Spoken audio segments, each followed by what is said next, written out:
Pachinjiko ubofu euramba andiri chimwechiro asiru pone soro nosimbi rakunemi nyenyeya Calvary dinavum kama pasi mundipo neseini Jesu no kuchemera moyo wangu wanipa Jesu ye mataura dinozo kuchenura dosimbira kunemi nyenyeya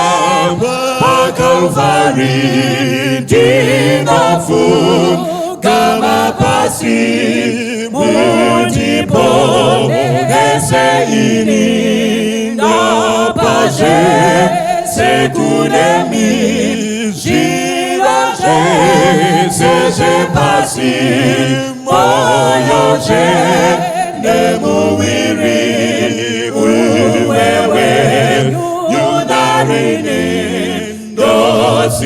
dosimbira kunemi yenyeya Calvary dinavuka mabasi mundipo neseini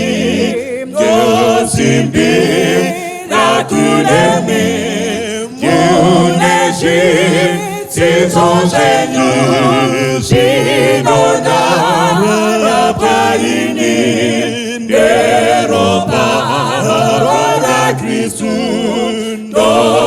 dosimbira kunemi yenyeya Calvary dinavuka mabasi mundipo neseini Jesu abrikuya moya wangu iwatara shinona katenura biriku na Jehova dosimbim rakunemi yenyeya Calvary dinavuka mabasi mundipo neseini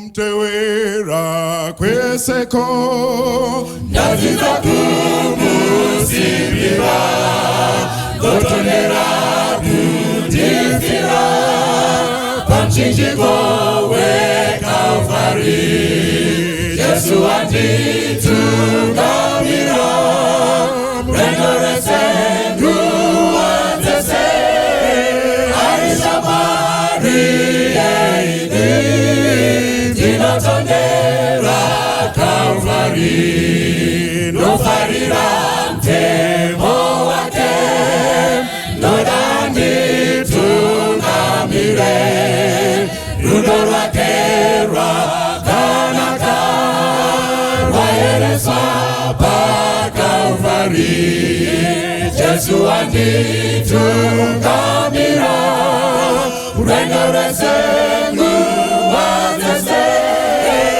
Arisha Maria idi Dinotondera Calvary Dinofamba dizingachi Nofarana Kristu Petro Nosimbira ndichaona Samaria pa Calvary Jesu anditungamira Urengorese nguwazese Arisha Maria idi Dinotondera Calvary Chingamidzai hama zinodikanwa mukati mezita raJesu Chida kutenda Mwari nemukana wavatipa wekupinda pakudzidza shoko rake. Ngatinamatei. Baba vedu vari kudenga, toda kutendai panguva dzinodza mangwanani. Kudzwai rumbidzwai nemhaka yekuzvakakufanirai. Panguva dzinochitibatsirai kutaura nesu zvamunoda kuti isu tiite. Mutipe simba rokugona kuzvirarama. Imi mugofara kana vakatarisa panyika. Kudzwai rumbidzwai nemhaka yekuzvakakufanirai kuburikidza naKristu Jesu nyenya yakabayiwa pamuchinjikwa tichiti amen. Toda kutenda Mwari vatipa mumwe mukana wekusvika pakudzidza mukati meshoko raMwari. Tichida kufara nokuti itsika yaMwari asati auya kuti anopa mukana kuna vanhu wekuti vagone kusvika pakuziva iye asati auya. John chapter 17 yobva yatoti chikuru chinotsvakwa naMwari kuti vanhu vasvike pakumuziva, vagova neukama naye. Ndizvo kuti kana auya ane vanhu vaanogona kuti ava ndevake. Mukati menguva dzino toda kupinda panguva yokudzidza imwe nyaya ine musoro wenyaya unoti voice in the wilderness. Voice in the wilderness. Toda kuitora kubva mukati meshoko raMwari, kubva pana Luka chapter 1 tichaiverenga verse ya 60 kusvika pa 63 inobva yati, and his mother answered and said, not so, but he shall be called John. And they said unto her, there is none of thy kindred that is called by this name. And they made signs to his father how he would have him called. Verse 63, and he asked for a writing table, and he wrote, saying, his name is John. And they marveled. Oh, now inyaya iri kudzidzwa kubva mukati mebhuku yaLuka. Inyaya patiri kupiwa mukomana nemurume zita ainzi Zekaraya. Zekaraya aiva nemukadzi ainzi Elizabeth. Vairava vavakura pakuonekwa, vairava vakura pamakore. Zekaraya na Elizabeth iri mhuri yakanga isina mwana. Zekaria ari muprista aishanda mukati metemberi yaMwari. Saka zvinoitika imwe nguva ukadzoka pana Luka chapter 1 verse ya 5 ukatanga kuiverenga, inoti rimwe zuva Zekaraya akanga ari mukati metemberi achiita munamato. Israeri yakavungana pasi. Israeri iri panze, mutumwa waJehovha kwakuzviratidza kuna Zekaraya, kwakutiteerera Zekaraya. Zekaraya, iwe hauna mwana. Zekaraya, iwe nemukadzi wako hamuna mwana kusvika pazuva ranhasi, asi munamato wako wanzwikwa naMwari. Saka nekuda kwokuti Mwari aunzwa, iwe Zekaraya uchava nemwana nekuti Mwari vadaro. Zekaraya paanonzwa Mwari achidaro, Zekaraya anobva akashkamara, obva atanga kutya. Zekaraya obva ati kuna Mwari, pateererai Mwari, ini ndakura, hazvigoni kuti ndive nemwana. Saka Zekaraya apedza kupa mhinduro, Mwari vanobva vati, Zekaraya, nemhaka yokuti iwe waramba kutenda vhangeri yangu, kubva nhasi kusvika mwana azvarwa uchava matsi. Zekaraya hauchagoni kutaura. Zekaraya uchava chimumumu. Saka vanhu vava vakamira panze vanomirira Zekaraya. Zekaraya anobuda asisagoni nekutaura. Pateerera ka, Zekaraya chiri kuita kuti Zekaraya asataure haisi mhaka yokuti Zekaraya haagoni kutaura, asi Mwari vatendera kuti Zekaraya aregedze kutaura nemhaka yokusatenda.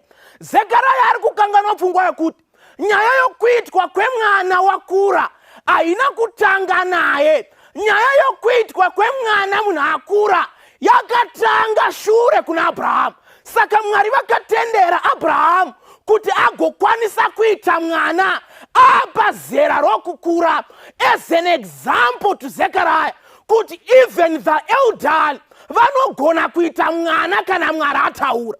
Saka Zekaraya anokanganwa kuti the example yakaiswa naMwari pana Abraham, it was meant for Zekaraya. Therefore Mwari paanotaura naZekaraya was expecting Zekaraya to cooperate, but Zekaraya failed to cooperate even though the example was there.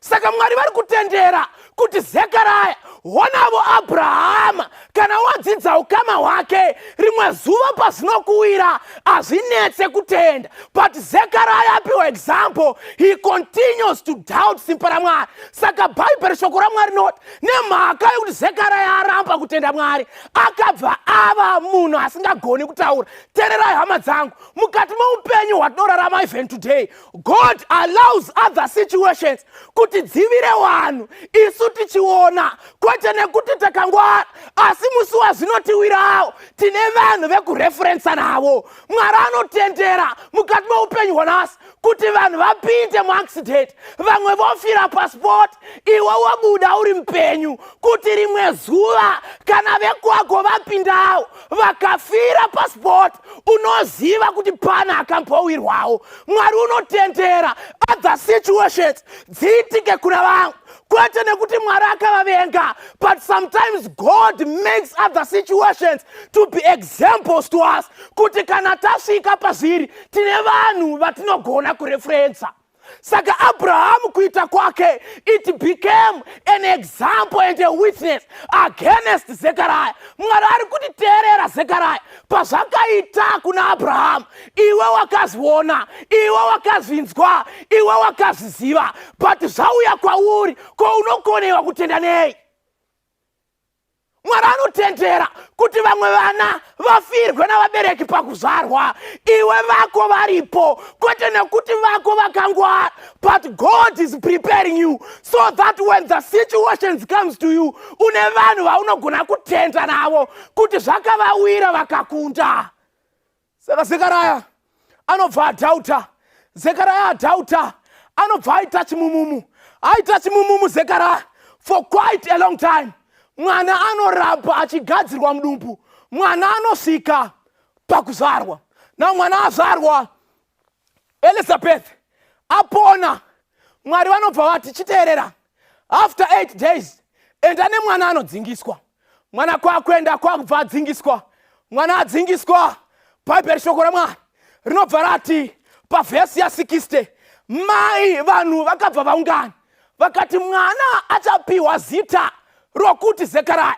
Naurangarira, vanhu ava vaitodza mazita based nehistory, based nevanhu vekudzinza ikoko. But this time, mai vanobva vati mwana haapiwi zita ramadzinza, mwana achapiwa zita rataurwa naMwari. Saka zita rake anonzi Johani. Saka anobva azvarwa Johani. Apedza kuzvarwa vanhu vanobva varamba, obva vati hazvigoni, rega tiende tinokonfema naMutara. Vanosvika pana Mutara, vanotiteerera iwe shamwari, mwana uyu zita anonzi Zechariah, but rangarira Zechariah haagoni kutaura. Saka Zechariah anokumbira chokunyora, anopiwa panhu pekunyorera. Zvikabva zvanzi, and he asked for a writing table, and he wrote saying, his name is John, and they marveled. Oh, look at chapter 1 pavhesi ya63. Saka Zechariah anobva ataura kuti wakomana, mwana wangu ini achapiwa zita rokuti John. Vanhu vose vakashama kuti ko vazvinzwa kupi, nokuti mwana uyu kwedu hakuna anonzi Johani. Saka Johani anobva apiwa zita. But remember also, chapter 1 verse 5 uchidzika, God gives the parents the methods dzekurerwa kwemwana. Saka vabereki vachigara musiti vanobva vati, because tiri kuda kuti mwana wedu asvike pakuziva Mwari, we cannot stay in the hotbeds of the city where vice and sin has become a citizen. Saka tichabuda naye toenda naye ku countryside where nature will become the second Bible. Unofana kudzidza kubva pamabasa aMwari. Saka vanoenda naye for quite a long time, vari in the wilderness vachiprepare mwana wavo, vari kuprepare, God being the helper. A time comes, Luka chapter, Matthew chapter 3, tera zinotaurwa naMateo chapter 3. A time yapfuura, mukomana akarerwa in the wilderness anotanga kuoneka. Verse ya 1 inobva yati, in those days came John the Baptist preaching in the wilderness of Judea and saying, repent, for the kingdom of heaven is at hand. Now Matthew chapter 3 yakutipa an introduction of the man called John. Now, regatipeka history picture. the difference between the Old Testament and the New Testament, parikuita a period of about 400 years. There was no prophet for 400 years. It seems as if God was in total silence. As the priest vachita basa vachiuraya nokupirisa muka, God was silent for 400 good years. Mwari vaita sevakanyarara, Israel ichiramba ichinyanya pakutadzira Mwari. Saka after 400 years, Mwari vanobva vati vakomana, izvo hazvichanetsi. Chatakuda kuita nawo, takufana kuti basa richibatwa. Rangarira patime iri kusimuka Johani, kwaiva nomuprista mumwe ainzi Ainasi, mumwe wacho ainzi Kefasi. Varume ava vaishanda mukupirisa kana vanhu vachinge vatadza. But kunyangwe vaita zvinhu zvakadaro, Israeri haina kutya Mwari kunyangwe vaipirisa. In fact, vaitowedzera kutadza vachitemba kunopirisa. Tirama yangu, Israeri yasvika mustate yokuti vari kutadzira Mwari vachitemba kuti vanoti sori Mwari. But rangarira mumwe Samuel achitaura, anobva ati teerera Sauro, zviri nani kuteerera pane chibayiro. But for Israel this time, they were believing much muzvibayiro. Saka there were a round of ceremonies and sacrifices, blood flowing each and every day of the bulls and the birds. Vanhu vachiuya kuzoti sori Mwari. But ikunyangwe zvakadaro, Israel is wandering each and every day, ichipinda mukati mesango. But now teererazve, God raises a man whose name is John. Mwari was silent, not because God wanted to be silent, but God was preparing a man who will be able to prepare the way of Christ. Saka Mwari vari kunyarara, Mwari vari kuti maprista muriko, marevi muriko, but your services have not protected my people. Kuramba muchiuraya muka, hakusi kubvisa chivi chiri muvanhu. But nekuda kwaizvozvo, chandakuita, I will prepare someone who will be strong. I will prepare someone who will be able to come and minister kwamuri. Saka Mwari vanobva vaseparata John from the city. God blesses John in the wilderness. Not kuti Mwari vachida kuti anakirwe nenzimbo dzemunyika. Vaida kuti Mwari vagadzire murume aigona kuzomira. Zvakatsvaka a man who had no qualification or degree of becoming a priest or a Levite. Mwari vakatsvaka munhu who had no even the qualities, if I could say, to work in the sanctuary of God. But God protected, and God vakabatsira mwana kuti akure agone kubata basa. God was looking for a humble man who will be able to make a great task. Sa Mwari vakabva vatora John, vakati John uya. Saka ndaidzidza ndokubva ndaona kuti teerera, John ari kudzidza in God's, or John is being trained by God in God's university of silence. Mwari vari kunyarara, but in the process yokunyarara, God is preparing something. Be careful, Shama. Dzimwe nguva ukaita zvinhu and God remains silent. Be careful, my friend.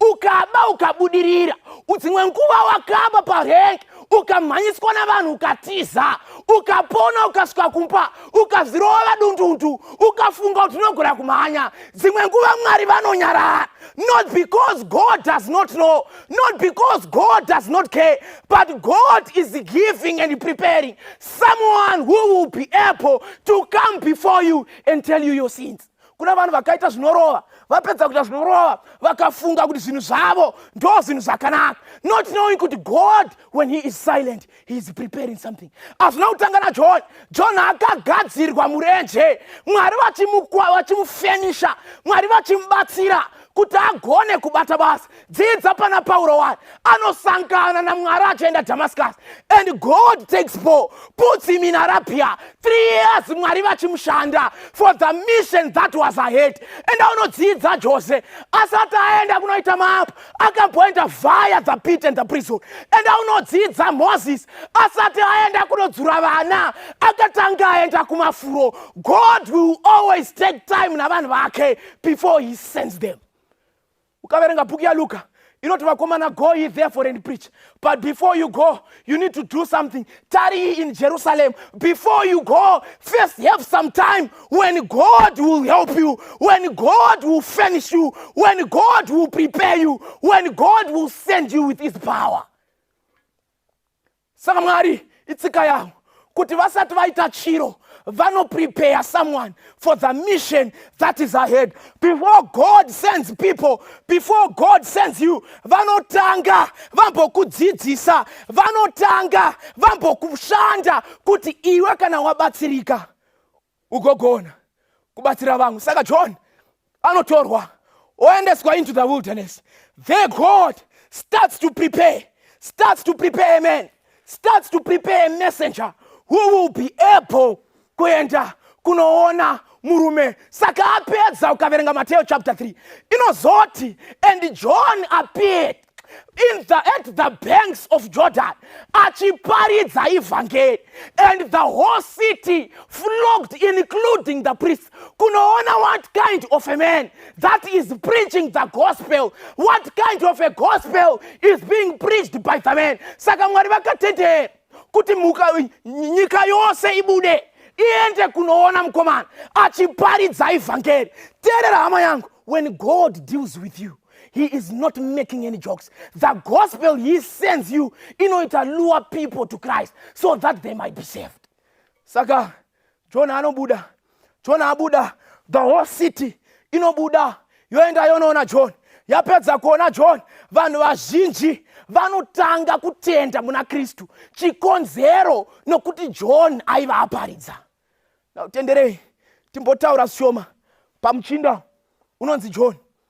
Taura shoma zvatinogona kudzidza pamusoro paJohn. Now Matthew chapter 3. Inzwa zvinotaura na Matthew chapter 3 verse 2. John ari kuparidza inobva yati, and saying, repent, for the kingdom of heaven is at hand. Terera, Mwari vari kutuma John, not with a polite message, not with a message isina inobata vanhu pfungwa, but Mwari vari kutuma John ne message yekuti repent. John ari kuenda ne message isinganakidzi kunzwa, kubvisa vanhu pazvivi vachinomira pana Kristu, kubvisa vanhu mumakashu vachinomira pabhande riri Jesu. And John is brave enough because John has been sent by God. Saka John anobuda obva aenda obva anodzidza. But teererazve, John is going. Ukaverenga verse 4 chapter 3 yaMatthew inoti, for this is he that was spoken by the prophet Elias, saying, the voice of one crying in the wilderness, prepare ye the way of the Lord, make his path straight. Now terera, John is coming to clear the path of Christ. Saka John paari kuuya, ari kuuya kuzoita basa rokuti kana Kristu achizovuya, anovuya achigashirwa navanhu kunyangwe vasingamuzivi. John ari kutumwa to prepare nzira inofana kufambwa na Kristu. But chandinofarira pana John ari kuenda ku wilderness for a long time and coming to serve God for a short time. Vana Ainas nana Kefas vavariko for the past 400 years. The services in the sanctuary zaitwa, but never were the people coming back to Christ. But it took a man who was taken into the wilderness by God in order that he prepared the way. Zvakatsaka 6 months when actually John was in the wilderness for more than 6 months. What a mighty God that we serve. John is being prepared for a short service, but the training was long. The training of John was more than 6 months, but his service was just but 6 months. And the 6 months zacho anodzita mukurevesa vanhu vazhinji vachiuya kuna Jesu. How is it with the rising generation of today? When God is looking for men who will prepare the way, so that when he comes to declare those that are his own, they are able, vanhu vazhinji pavanonzwa vachitaura vanhu vanouya kuna Kristu. How is it with the rising generation of today? Are they preaching the sermons that brings people to Christ?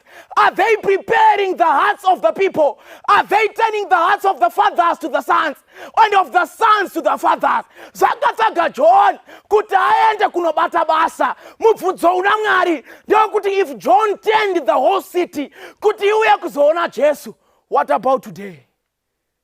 How is it with the rising generations of today? Are we converted? Are we aware of the work that is happening in the heavenly sanctuary? When God is saying, be the voice that brings people to Christ, what are we doing? Zvakatsaga John kuti aende kunodzidza pana Mwari. Apedza kudzidza pana Mwari, his service was just but short. Asina miracle yaaita, but vazhinji vakauya kuzobhabhatidzwa nekutaura kwake. John paanotumwa anoziya zvaatumirwa. Naiwe shamwari wakadanwa naMwari, wakatumwa iwe, wakatumwa pai, kunoitei, uri kuitei, nokuti Jesu ari kuti I'm waiting for vanhu vachauya kuzoprepare my second coming. What are you doing, my friend? Uri kuitei. God is looking for people like John who will learn from the master, get the power from Christ and preach it to the world. John was there. Zvikati nomunyori wekwedu achitaura pamusoro pe training ya John. Hence the training of John was very short. The training of John was very long. But his service, it was very short. Nobva atanga kutsanangura imwe pfungwa yandafarira. Hence God takes a short time to fill his people. What takes years for those things to be emptied. Mwari anozadza zvinhu mukati mavanhu vake at a very short period of time. Zvinhu zvinofilwa naMwari at a very short period of time. It takes years for people to empty it. Zvoreva kuti kana Mwari akasvika pauri akakubata akapinda mukati mako, zvinotora nguva kubvisa Kristu ari mauri, nokuti Kristu ndiye chadzera chokubwinya. He is the one that directs our steps. Saka John akaenda akanobrudiwa naMwari, akachengetwa naMwari in order for him to make a service that people might come to God. Mubvudzo una Mwari ndokuti how is it with the rising generation of today? Are preachers of today, are they becoming like John, or are they being moved by the spirit of John? John would rebuke sin by its name. John could not care who was standing before him. He would say it as the Lord had said it. John was the voice of God, but the preachers of today seems to be the echo. John, when he would speak, you would hear the authority of heaven. His will was the desire of God in him. Saka John paanozita with the spirit of God. Naye hama yangu, pa uri kuita basa ra Mwari, uri kuita nesimba rani. Ndiani ari kukusunda sama, paunomira uchimba, uchidaidza zita ra Mwari. Who is sending you? Who is giving you the words? In whose spirit are you going? God is looking for people today. God is looking for ministers today. God is looking for musicians today who, when they sing with the authority of heaven. When they stand before the congregation of God, vanomira vazere nechido chokuponeswa kwavanhu, so that vazhinji vauye kuna Mwari. If John turned the whole city by himself, how is it today? When we are many, but how many are being converted to Christ? The Lord has given us a message to portray. The Lord has given us a message to carry to the world. But mvunzo una Mwari, ndokuti is my message going as I have said it should go? John was separated before the mission. Akanogadzikwa ku countryside. Mwari vachimudzidzisa kuti teerera John. 1 John chapter 2 verse 15. usada nyika kunyangwe nezviri mai nokuti munhu anoda nyika rudo rwababa harungagoni kupinda maari. Ukaverenga Spirit of Prophets volume 4 page 339 paragraph yokutanga inoti before the proceedings of extreme measures we need to separate those that honor Christ using pride, worldliness and lust. Satan arimo kubata vanhu kuti vagare muworldliness so that when they love the world they have no time for God. Vanhu vanonakirwa nedziyo dzenyika, vanhu vanonakirwa necurrent affairs dzenyika, vanhu vanonakirwa nekudya kwenyika, vanhu vanopfeka senyika. And when God is seeing us, his heart is heavily burdened. Ndari kuverenga bhuku inonzi Great Controversy page 509 ukaverenga nefana paragraph yokutanga chapter kwedu unobva yanyora ichiti vakomana, conformity to the world does not change the world to the church but it changes the church to the world. Kupinza zvenyika pavanhu vaMwari kunofananidza vanhu vaMwari nenyika, hakufananidze nyika naMwari. Kuramba uchida zvenyika kunokusudurutsa kunze naMwari. A have to have converted is a constant denial of Christ. God has sent me. God has sent you so that we might be able to go proclaim this word, be the voice in the wilderness that will draw many to come to the wilderness and see and hear what the Lord has said. How is it with the sermons of today? What is the spirit behind them? What is the spirit behind the actions of today? God is looking for a voice in the wilderness. Mwari urutsaka vanhu vakadaro. Mwari urutsaka vanhu vachabata basa iri as if ibasa ravo. Vanhu vachabata basa iri nekutumwa kwavo naMwari. God is looking in the last days for men who will not see their safety as something better to safeguard, but who will see the voice and the command is the best thing to be safeguarded. Mwari ari kutsvaka varume vokuti pavanomira vanoudza guta rose kuti ridzoke kuna Mwari. Mwari ari kutsvaka vakadzi vokuti pavanotaura vanonzwa Mwari achitaura muzwi ravo. Teerera hama yangu, who is controlling you today? Who has sent you? For we know when God has sent us, many will be drawn to him. John chapter 12 verse 32. When Christ is being lifted, he will draw the world to himself.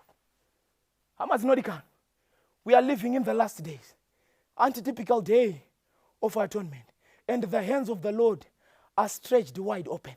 He is looking for ministers who will be like John, who will stand upon the principles of God, who will stand upon the precepts, who will stand upon the command of God. Kuti vaite basa iri mukuperera. Mwari akutsvaga vapfana vakadyarwa mudzungu rokuda Mwari. Mwari ari kutsvaka vapfana vasinei nezvinhu zvingataurwa pamusoro pavo, vanoti kana tichipenga takadaro nokuda kwaMwari, asi kana tiri vanhu kwavo takadaro nokuda kwenyu. The Lord is looking for men who will find grace, who will find power muna Mwari. Patriarchs and Prophets ukaverenga page 316 but such a crisis, the crisis of becoming John, who will rebuke the sin by its name, it demands a man.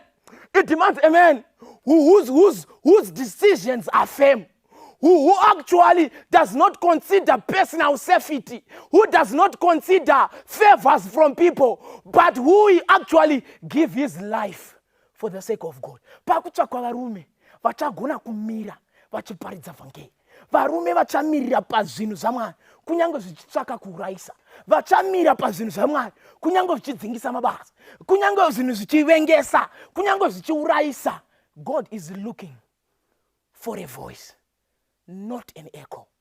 God is looking for ministers who when they stand, they become the voice. Who when they are sent, they go with the authority of God. Who when they speak with the desire and the willingness of God in himself. God is looking for men who will go, who will spread this Advent news to all the world within our generation. God is looking for you. God is looking for me. We can never attain this by our own power. But God is saying, give me a chance to take you to the wilderness so that I will brood you, so that I will train you, so that I will make sure unobviswa pazvinhu zvenyika, woyamwa pamunyatso wa Kristu, woyamwa pakugutiswa zvaKristu Jesu. The Lord is looking for you. The Lord is looking for me. The Lord is standing, waiting for our reply. Kana tiripo, ngatibvume, tiripano tenzi titume. Mwari wekudenga atisimbise. As you will carry us through this rough journey, as you will carry us and deploy us, munzvimbo dzakasiyana siyana, terama yangu, let God fulfill his will in you. Our eyes are closed and our heads are bowed. Toda kutenda Mwari. John the Baptist was an example to us. He prepared the way for the first advent of Christ.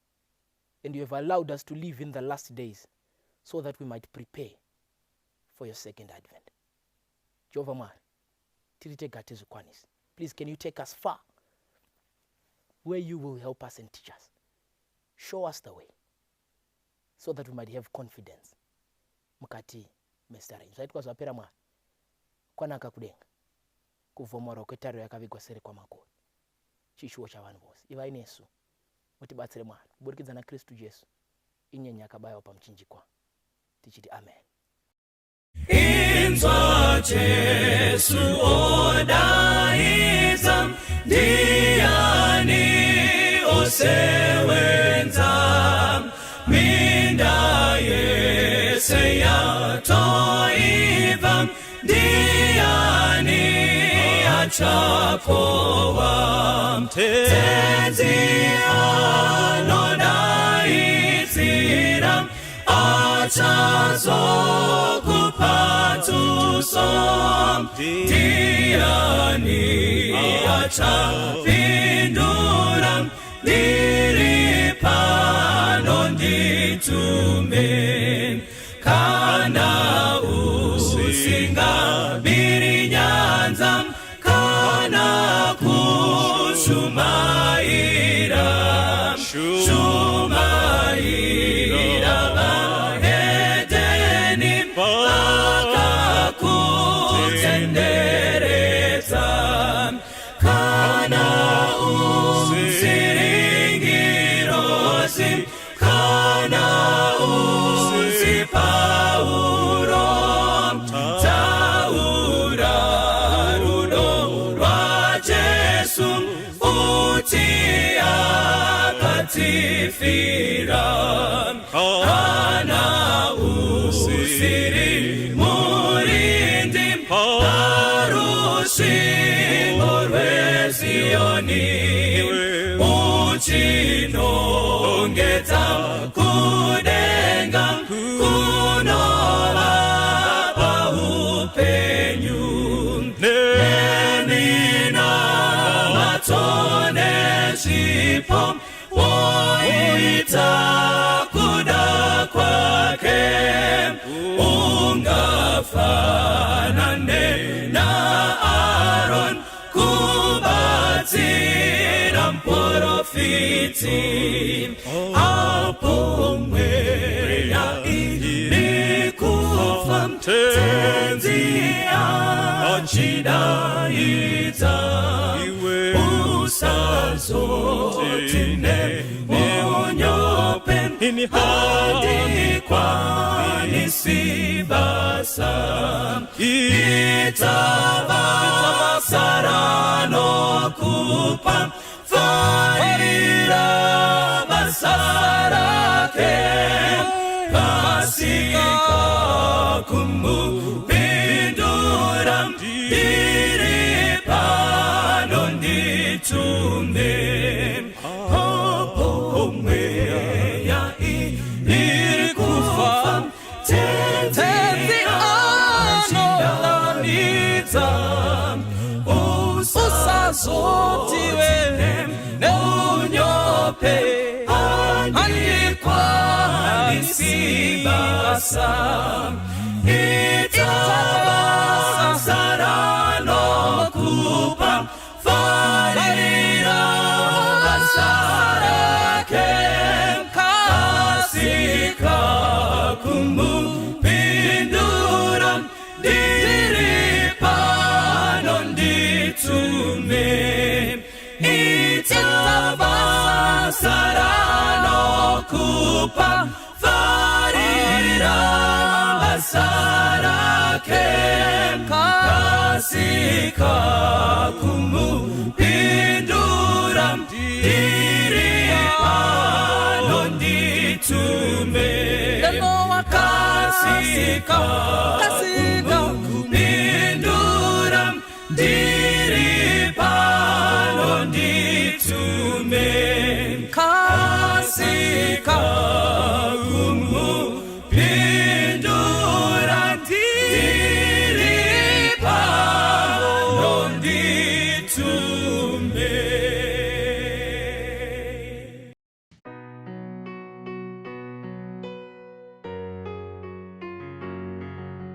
Ndipe Babeli nyenyezi yapirwa wabafambiwe sekutungamira shampupuri zozvisinga zodzi nikujekako kunotipenyera. Ndipe Babeli mashoko machene ndinotewera kujeka kwaro zvikomedzo zvidzidzo mutemo nerunozve sezvakumbanamo. Ndipe Babeli apo ndatambudzwa ngezvitema neurombo hwazvo. Ndipe mazwi Jesu ataura kunditondedza aripo pedyo. Ndipe Babeli mashoko machene ndinotevera kujeka kwaro zvikomedzo zvidzidzo mutemo nerunozve sezvakumbanamo. Ndipe Babeli ndinofamba naro rinditseurenge zvakaipa vejeweru poneso munedi vakundipangidza nzira kudenga. Ndipe Babeli mashoko machene ndinotevera kujeka kwaro zvikomedzo zvidzidzo mutemo nerunozve sezvakumbanamo. Ndipe Babeli mwenje weupenyu usingagumine wakanaka. Rindiratidze rujeko rwaJesu rindione semiri kudenga. Ndipe Babeli masoko machene ndinotevera kujeka kwaro zvikomedzo zvidzidzo mutemo nerunozve sezvakumbanamo. Ndipe Babeli masoko machene ndinotevera kujeka kwaro